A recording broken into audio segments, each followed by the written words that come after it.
दोस्तों वीडियो को पॉज करके सूचना को ज़रूर रीड करें। वेलकम दोस्तों, आज की इस वीडियो के अंदर मैं आपसे बात करने वाला हूं कि अगर एक पुलिस ऑफिसर आपको झूठे केस में फंसा दिया है या फंसाना चाहता है तो ऐसी स्थिति के अंदर आप क्या कर सकते हैं, कौन से कानूनी रास्ते आप अपनाएंगे। क्योंकि दोस्तों आजकल लोग कानून के प्रति जागरूक हो चुके हैं और अपने साथ कुछ गलत होता है वो बर्दाश्त नहीं कर पाते और वो कानून का सहारा लेते हैं। अब ऐसे में अगर कोई व्यक्ति कानून का सहारा लेता है तो जो पुलिस ऑफिसर भ्रष्ट है, करप्ट है, जिसने आपको परेशान किया, प्रताड़ित करना चाहता है, किसी भी प्रकार से हरेस करना चाहता है, वो आपको झूठे केस में फंसाने का प्रयास करता है या फंसा देता है, कोई झूठा केस बना देता है। तो ये कॉमन इशू है। तो इसका समाधान बहुत बढ़िया देने वाला हूँ। इस वीडियो को लाइक ज़रूर कर देना, शेयर भी कर देना, क्योंकि सबसे मेन चीज़ आप ये जान लें कि कोई भी पुलिस ऑफिसर हो या कोई भी गवर्नमेंट एम्प्लॉई हो, उसको उसकी जॉब बहुत प्यारी होती है। और अगर उस पर कोई एलिगेशन लग जाता है ना, तो सबसे पहले तो उसके प्रमोशन पे इफेक्ट पड़ता है और बाद में उसके करियर पे भी एक निशान लगा रहता है। सवाल ये जब तक मामला चलता रहता है।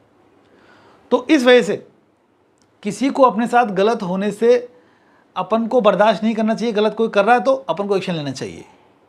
कोई पुलिस ऑफिसर आपके खिलाफ झूठा केस बना रहा है या झूठे केस में फंसाने की धमकी दे रहा है तो जाहिर सी बात है कुछ ना कुछ रीज़न है, कोई तो कारण है। कारण क्या है वो आपको पता होना चाहिए। एक कारण मैं दे देता हूं आपको कि कारण ये हो सकता है कि आप दोनों के बीच में कोई बात हुई, किसी भी पॉइंट पे कोई पुलिस ऑफिसर अपनी ड्यूटी कर रहा था, आप गुजर रहे थे और वहाँ पर आपने थोड़ा सा कानून उसको समझा दिया। यहाँ पे आप दोनों के बीच में कुछ विवाद हो सकता है। उसने आपके थप्पड़ मार दिया, धक्का मुक्की कर दी, गाली गलौज कर दी, अभद्र व्यवहार कर दिया और आपने पुलिस वाले पे केस कर दिया कोर्ट में जाकर के इस्तीकासा। अब वो ये चाह रहा है कि आप ये इस्तीकासा वापस ले लें, ये कंप्लेंट वापस ले लें, इसलिए वो आपके ऊपर झूठा केस बना रहा है प्रेशर बनाने के लिए। ये हो सकता है कारण। कोई अन्य विवाद का कारण हो सकता है। ये तो मैंने अपने इमेजिनेशन के हिसाब से बता दिया आपको एग्जाम्पल दे करके। तो कोई वजह होती है तभी तो वो आपके ऊपर कोई झूठा केस बनाएगा। कोई कोई कारण होगा तभी तो आपको वो झूठे केस में फंसाएगा। हो सकता है वो आपसे पैसे की डिमांड करना चाहता हो, कोई संपत्ति चाहता हो, कोई और चीज़ चाहता हो आपसे। वो इसलिए आपको झूठे केस में फंसाना चाह रहा है, ये इसलिए झूठा केस कर रहा है। तो क्या है रेमेडी। अब सबसे पहली चीज़ कि अगर पुलिस ऑफिसर जो आपको झूठे केस में फंसाना चाह रहा है, जो झूठा केस बनाना चाह रहा है, वो पुलिस ऑफिसर खुद ही स्वयं मामले की जांच कर रहा हो, तो सबसे पहले इतने आपके पास दिमाग होना चाहिए कि उस व्यक्ति को हम तुरंत इन्वेस्टिगेशन से हटा सकते हैं और दूसरा ऑफिसर उस मामले की जांच करेगा। सिंपल सी एक एप्लीकेशन देनी पड़ती है आपको एसपी को, अपने ज़िले के एसपी को। आप जाकर के एप्लीकेशन दे दें कि भाई ये फला ऑफिसर जो है, इससे मुझे निष्पक्ष जांच की कोई उम्मीद नहीं है, और उसमें कारण मेंशन कर दें। और अन्य सुपीरियर ऑफिसर से या सेंट्रल लेवल के अधिकारी से इस मामले की जांच कराई जाए। आपकी एप्लीकेशन देते ही वो ऑफिसर चेंज हो जाएगा। लेकिन मान लीजिए कि वो ऑफिसर तो कोई और है और वो किसी अन्य पुलिस वाले से मामले की जाँच करा रहा है, तब भी ये नियम लागू कर सकते हैं हम। एक तो ये कर सकते हैं कि जाँच चेंज करा सकते हैं, लेकिन जो दूसरा आएगा वो भी उसी से मिला हुआ है, तब क्या करेंगे। जाहिर सी बात है पुलिस वाला ही जांच करेगा। तो ऐसी स्थिति के अंदर अपने पास जो प्रूफ है, जो ये कहते हैं कि आपके खिलाफ ये जो केस बनाया जा रहा है पुलिस के द्वारा, ये झूठा बनाया जा रहा है, ये मिथ्या बनाया जा रहा है, मनगढ़ंत है, आप इस बात को लिखते हुए एक एप्लीकेशन एसपी को रजिस्टर्ड पोस्ट कर देंगे यहाँ कि साहब ये एक प्रकरण मेरे विरुद्ध दर्ज कराया गया है जो कि मिथ्या है, झूठा है, और इस बात का मेरे पास प्रमाण ये है। एग्जाम्पल के तौर पे वो बताता है एक तारीख की घटना, उस तारीख को आप किसी अन्य स्थान पर मौजूद हैं और आपके पास इस बात का प्रमाण है, तो वो उस चीज़ को आप एक्सप्लेन करेंगे उस एप्लीकेशन के अंदर जो एसपी को दे रहे हैं, और एक कॉपी आप जो इन्वेस्टिगेशन ऑफिसर है, जाँच कर रहा है, उसको भी देंगे। अब उसकी ड्यूटी हो जाती है, जहाँ ये मामला आपने उसकी नॉलेज में डाल दिया कि भाई आपके पास एक प्रमाण है इस बात का जो ये साबित करता है कि वो जो केस है वो झूठा है, आपका कोई लेना देना नहीं है उस केस से, पुलिस वाला ज़बरदस्ती आपको उस केस में इन्वॉल्व कराना चाहता है। तो अब जो ड्यूटी ऑफिसर है, जो ड्यूटी कर रहा है, इन्वेस्टिगेशन ऑफिसर जो उस मामले की जो जाँच कर रहा है, उसके ऊपर इस बात की जिम्मेदारी आ जाती है कि वो एक्चुअल स्थिति का पता करे कि मामला क्या है। आपका पक्ष भी उसको देखना पड़ेगा। और एक्चुअल में जब पुलिस किसी मामले की जांच करती है तो दोनों पक्ष को देखा जाना चाहिए, नियम भी यही कहता है। लेकिन कई बार देखा जाता है कि जानबूझ करके एक पक्ष को सपोर्ट कर दिया जाता है और दूसरे पक्ष की सुनवाई नहीं की जाती। तो वही तरीका जांच चेंज करवा करके, जो सुनवाई करे उसके द्वारा कराएं आप जांच। तो हम बात कर रहे हैं कि आपने उसको दे दिया, अब उसकी जिम्मेदारी है कि वो एक्चुअल स्थिति का पता करे, भाई मामला क्या है। आपने जो तथ्य दिए, जो आपने प्रूफ दिए, जो आपने बात रखी, उसको भी देखना पड़ेगा, उसका भी रिकॉर्ड उसको उस इन्वेस्टिगेशन में मेंशन करना पड़ेगा कि उसने क्या पाया आपकी बात से।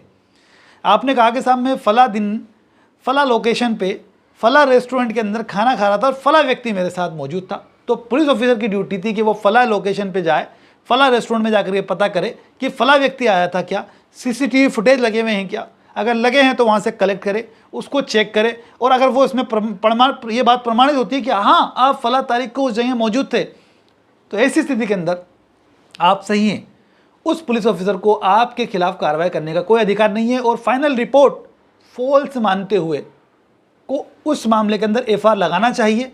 साथ ही जिसने आपके खिलाफ झूठा केस की शिकायत की थी, झूठा केस जो बनवाना चाह रहा था पुलिस ऑफिसर या कंप्लेनेंट जो भी है उसके अंदर, पुलिस ऑफिसर हो, कंप्लेनेंट या कोई अन्य व्यक्ति से उसने एफआईआर दर्ज कराई है, कोई भी हो सकता है वो, उस व्यक्ति के खिलाफ अब इसकी जिम्मेदारी है इस इन्वेस्टिगेशन ऑफिसर की, क्योंकि आपने प्रमाण दे दिया और ये बात साबित भी हो गई कि आप सत्य बोल रहे हैं, तो 182 आईपीसी और 211 आईपीसी के तहत उसके खिलाफ कार्रवाई कर सकता है और कोर्ट से निवेदन कर सकता है वो जब एफआईआर कोर्ट के अंदर पेश करेगा फाइनल रिपोर्ट जो कि उसने झूठ पाई है। ये तो एक बात। लेकिन दोस्तों उस पुलिस ऑफिसर का क्या करा जाए जो आपको झूठे केस में फंसाना चाह रहा है या फंसा दिया है। ये भी हो सकता है कि आपको फंसा दिया हो और आज मेरा वीडियो देख रहे हो आप। देखो अगर कोई फंसाना चाहता है तो अपनी बात तो रखनी चाहिए, ये तो मैं बता ही चुका आपको किन किन तरीके से रख सकते हैं, कैसे रख सकते हैं, कैसे चेंज करा सकते हैं उस ऑफिसर को। लेकिन किसी ने केस बना ही दिया तो अब क्या करेंगे। जब केस बना दिया तो ऐसे पुलिस ऑफिसर के खिलाफ हम इस्तिगासा कर सकते हैं कोर्ट के अंदर। अपन उस केस को तो डिफेंड करना ही पड़ेगा जो बन करके कोर्ट में जा चुका है, जिसमें आपको मुलजिम बना दिया उसको तो फाइट करना ही पड़ेगा अब आपको। और अगर आपके पास कोई प्रमाण है तो आप 482 सीआरपीसी में उस एफआईआर को जो अपने खिलाफ झूठा मामला चार्जशीट के रूप में कोर्ट में जा चुका है क्वेश्चन के लिए जा सकते हैं, लेकिन स्ट्रॉन्ग प्रूफ होना चाहिए उसके लिए अपने पास। चलिए केस बना करके वो तो चार्जशीट कर दिया आपके खिलाफ एक पुलिस ऑफिसर ने जो झूठा केस बना दिया, लेकिन अब आप क्या करेंगे, अब आप उस पुलिस ऑफिसर के खिलाफ खुद भी एक इस्तिगासा कोर्ट के अंदर करेंगे। अब आप कहते हैं कि साहब ये केस झूठा है, तो झूठा है तो अगर उसको पता है पुलिस ऑफिसर को कि झूठा केस बनाया है तो जाहिर सी बात है गवाह भी झूठे बनाए हैं, जो दस्तावेज है वो भी सारी झूठी हैं। तो ऐसा ऑफिसर के खिलाफ सबसे पहले तो उसने ड्यूटी की विपरीत कार्य करी है, तो 166 आईपीसी जो कोई अपनी ड्यूटी से विपरीत कार्य करता है, 166 आईपीसी, 166 ए आईपीसी जो उसको कानून की निर्देश है उसके अगेंस्ट जाकर के कार्रवाई कर रहा है, आपके खिलाफ झूठे केस में फंसा रहा है या झूठा केस फंसा दिया है बना करके। इसके अलावा 167 आईपीसी जो कि एक फॉल्स डॉक्यूमेंट बनाने की बात करता है, मिथ्या साक्ष्य क्रिएट करे उसने, जो आपके खिलाफ कार्रवाई करने के लिए इस्तेमाल में ले रहा है डॉक्यूमेंट, 167 आईपीसी का ऑफेंस कर रहा है, 3 साल तक की सजा हो सकती है उसको इस धारा के तहत। और इसके अलावा फॉल्स एविडेंस जानते हुए कि ये मिथ्या है, ये मनगढ़ंत साक्ष्य है, उसको उपयोग में ले रहा है वो 196 आईपीसी। ऐसी मिथ्या साक्ष्य को जान करके कोई पुलिस ऑफिसर जानबूझ के इंटेंशनली यूज में ले रहा है आपके खिलाफ, तो ऐसे पुलिस ऑफिसर के खिलाफ 7 साल तक की सजा हो सकती है 196 आईपीसी के अंदर।